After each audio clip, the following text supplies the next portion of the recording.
Assalamualaikum warahmatullahi wabarakatuh. Berjumpa kembali dengan saya Dwi Prasetyo ya. Di kesempatan ini kita akan membahas materi tentang subtema 3 energi alternatif. Oke, langsung saja masuk materi. Nah, pengertian dari energi alternatif. Apakah energi alternatif itu? Nah, apakah kalian pernah mendengarnya? Ya, biasanya kalau di jalan raya itu ada tulisan jalan alternatif. Nah, berarti kan jalan lain. Oke. Nah, di sini ya, energi alternatif adalah sumber energi yang dapat menggantikan bahan bakar minyak. Ya, sebagian besar bahan bakar yang ada di bumi ini kebanyakan adalah bahan bakar minyak. Ya, bahan bakar minyak itu adalah dari fosil ya, fosil peninggalan zaman dinosaurus, zaman dulu banget, 1000 tahun atau 1000 juta tahun bahkan lebih. Nah, di sini bahan bakar minyak itu ada contohnya seperti bensin, minyak tanah, terus ada juga gas LPG, ada juga solar ya, batu bara, itu adalah bahan bakar minyak atau fosil ya. Nah, yang itu nantinya akan bisa habis jika digunakan terus menerus. Nah, jadi bagaimana kita harus bisa menghematnya atau mencari energi alternatif lainnya, ya, jalan keluar lainnya. Nah, apa saja yang termasuk energi alternatif? Nah, sini ya, energi panas matahari itu termasuk energi alternatif ya. Energi gerak angin dan energi gerak air. Kenapa benda tiga energi ini bisa disebut energi alternatif ya? Karena ini dapat menghasilkan energi baru ya. Energi panas matahari itu jika ditangkap menggunakan sel surya atau panel surya nanti akan menghasilkan listrik. Nah, udah ada beberapa contoh, bisa dilihat kalian nanti atau besok kalau keluar lewat jalan raya di lampu merah itu di atasnya itu ada panel surya ya, yang seperti seng kaca itu ya. Sel suryanya itu adalah untuk menangkap sinar matahari atau panas matahari ya. Nanti akan disimpan di kotak box bawahnya itu yang akan menyalakan lampu warna merah, kuning ataupun hijau ya. Jadi itu tidak usah menggunakan energi listrik seperti di rumah-rumah.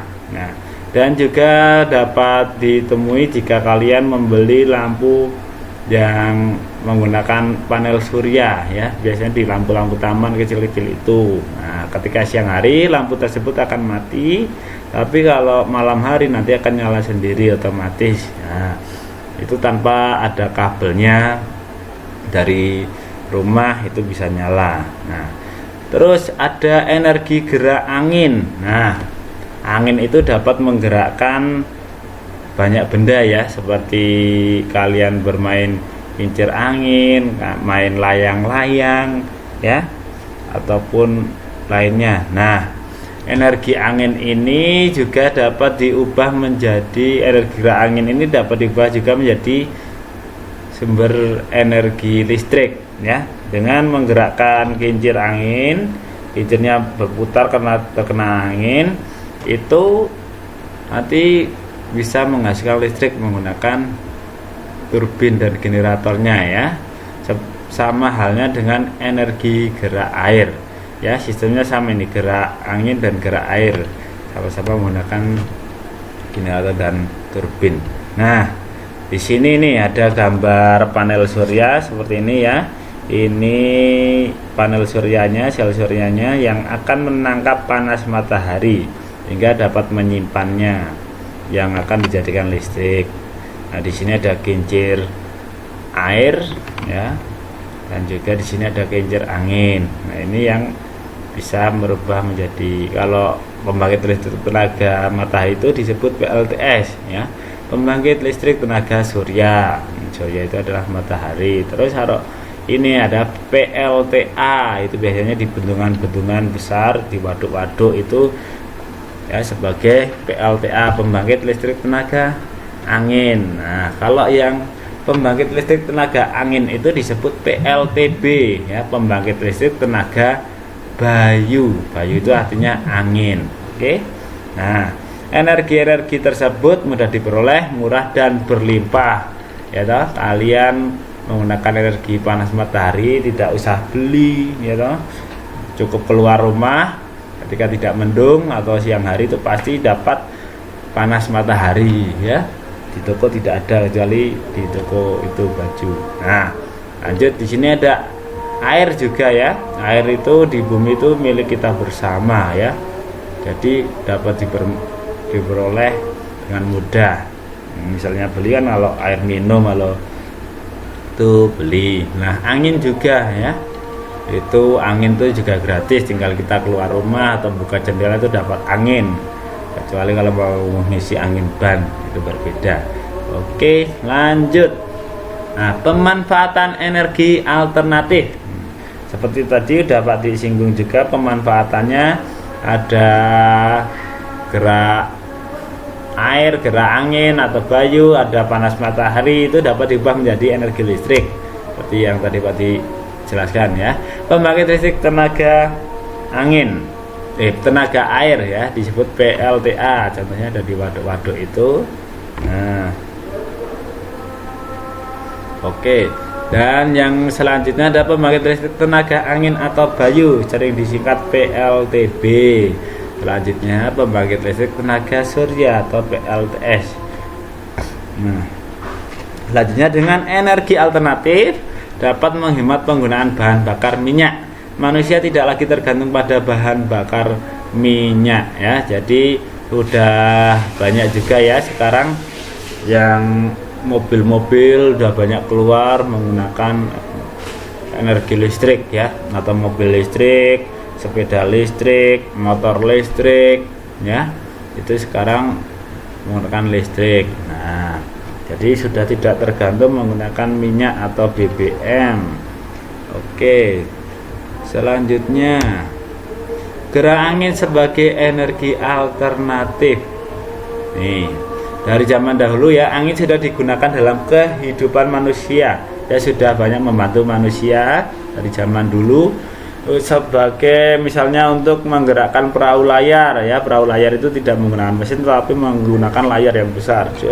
Nah, itu ketika layar dikembangkan nanti ditiup angin, tinggal diarahkan sesuai arah angin ya. Angin juga digunakan untuk menggerakkan roda penggilingan padi. Nah, orang-orang dulu juga memanfaatkan angin sebagai gilingan padi ya, disalurkan dengan mesin penggiling padi sehingga dapat jadi beras, atau untuk apa itu namanya, mereteli padinya. Ketika memanen padi ya, di sawah biasanya banyak sekali angin tuh, maksudnya kencang ya, lebih kencang daripada di sekitaran rumah. Nah, itu dimanfaatkanlah oleh orang-orang zaman dulu itu, angin itu untuk menggerakkan gilingan roda penggilingan padi. Oke, energi angin dapat dimanfaatkan untuk pembangkit listrik tenaga angin atau bayu. Nah, pembangkit ini mengubah gerak angin menjadi listrik menggunakan kincir angin. Kincir angin ini bisa disebut dengan turbin angin ya. Kincir anginnya ya, sistemnya itu nanti ada itunya juga ya. Bisa nanti kalian bisa share gambarnya atau videonya di YouTube, dicari-cari itu ada ya, PLTB ya, terbesar di Indonesia misalnya begitu. Oke, air sumber energi alternatif. Nah, nih air ya, air merupakan sumber energi alternatif. Energi air dapat dimanfaatkan untuk berbagai keperluan ya, sebagai keperluan kita hidup, masak, makan, minum ya, semuanya membutuhkan air. Tumbuhan juga membutuhkan air, binatang itu juga membutuhkan air ya. Nah, sebagai pengganti bahan bakar minyak, air digunakan untuk pembangkit listrik, untuk penerangan ya toh, contohnya untuk penerangan juga. Oke. Nah, sekarang penerangan lebih banyak menggunakan energi listrik. Bahkan saat ini sudah diproduksi kendaraan bertenaga listrik. Saat ini listrik menjadi kebutuhan yang sangat penting bagi masyarakat. terutama bagi masyarakat di daerah perkotaan ya. Di kota itu semuanya menggunakan listrik seperti lampu, bahan-bahan elektronik, nonton TV, semuanya menggunakan listrik ya. Kemudian listrik dari hasil tenaga air tergolong energi yang tidak pernah habis. Meskipun demikian, kita tetap harus menggunakannya dengan hemat ya. Jangan mentang-mentang listriknya itu dihasilkan dari tenaga air, kan air tidak dapat habis, Pak. Kan air tidak dapat habis, Bu. Iya, tetapi sebaiknya kita dalam menggunakan listrik tetap dihemat. Orang yo awan-awan dinyalakan terus lampunya padahal udah terang ya, kecuali kalau kita sedang membutuhkan penerangan, misalnya untuk belajar karena agak gelap, oke dinyalakan boleh ya. Setelah selesai belajar dimatikan. Terus menonton televisi juga itu kalau sudah tidak ditonton harap dimatikan ya. Kalau lagi nonton TV disamperin sama temannya, langsung ditinggal pergi, TV-nya lupa dimatikan. Nah, itu sangat pemborosan ya. Nanti biayanya juga ketika bayar listriknya jadi mahal. Seperti itu. Lanjut. Briket pengganti BBM. Nah, apa itu briket? Nih, lihat gambarnya. Briket itu hampir seperti arang atau batu bara, tetapi ia menggunakan bahan dasarnya itu sisa-sisa sekam padi. Nah, briket adalah bahan bakar pengganti bahan bakar minyak. Ya, ini sebagai pengganti bahan bakar minyak. Dapat untuk menyalakan kompor. Nah, di sini ya, briket ini dapat dibuat dari bambu, serbuk gergaji ataupun batok kelapa. Ya, jadi ini sangatlah ramah lingkungan ya. Nah, itu juga sangat murah. Dapat menggunakan bambu-bambu yang sudah tidak dipakai itu bisa ya dibakar dijadikan arang barulah ditumbuk. Nah, serbuk gergaji juga bisa ya, sisa-sisa gergaji itu dapat dimanfaatkan. Nah, atau batok kelapa, batok kelapa biasanya sudah tidak dibuang, itu bisa digunakan. Briket memiliki beberapa kelebihan dibanding bahan bakar minyak. Briket dapat mengurangi pencemaran akibat bahan bakar fosil.